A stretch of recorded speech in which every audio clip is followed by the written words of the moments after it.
जिल्हा परिषद रणधुमाळीचा पहिला अंक आज संपला असून जिल्हा परिषद आणि पंचायत समिती निवडणुकीसाठी अर्ज भरण्याचा शेवटचा दिवस होता। निवडणूक आयोगानं ऑनलाईन आणि ऑफलाईन अर्ज भरण्याची अट टाकल्यानं अनेक उमेदवार गोंधळून गेले होते। त्यातच इंटरनेटच्या प्रॉब्लेममुळे अनेक उमेदवार सायबर कॅफे शॉप शोधत फिरतानाचं चित्र दिसत होतं। अर्ज भरण्यासाठी अक्षरशः लाईन लागली होती। अनेक मातब्बर उमेदवार लाईनीमध्ये उभे होते। या निवडणुकीमध्ये काँग्रेस, राष्ट्रवादी, भाजप आणि शिवसेना या प्रमुख पक्षांनी आपले उमेदवार उभे केले असून बंडखोरी टाळण्यासाठी प्रत्येक पक्षानं पक्ष अधिकृत एबी फॉर्म थेट निवडणूक अधिकाऱ्यांकडे जमा केलेत।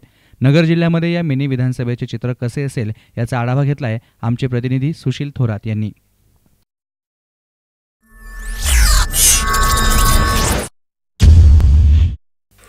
जिल्हा परिषदेच्या रणधुमाळीचा पहिला टप्पा आज संपला आहे।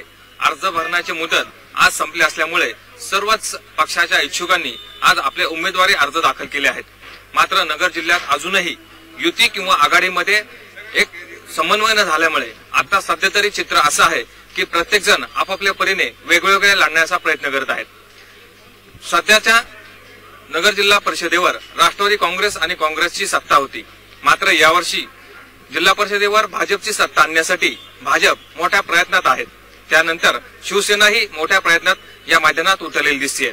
शिवसेना, भाजप, काँग्रेस आणि राष्ट्रवादी यांच्यामध्ये काही ठिकाणी चौरंगी लढत होणार आहे, तर काही ठिकाणी मैत्रीपूर्ण लढतीही आपल्याला पाहायला मिळतील। नगर जिल्ह्यात बाळासाहेब विखे असतील किंवा माजी महसूल मंत्री बाळासाहेब थोरात असतील, यांचं जिल्हा परिषदेच्या निवडणुकीवर वर्चस्व असतं। मात्र हे मोडीत काढण्यासाठी राज्याचे जलसंधारण राज्यमंत्री राम शिंदे हे सुद्धा या मैदानात उतरले आहेत। निवडणुकीनंतर खरं चित्र स्पष्ट होईल। सुशील थोरात, अहमदनगर।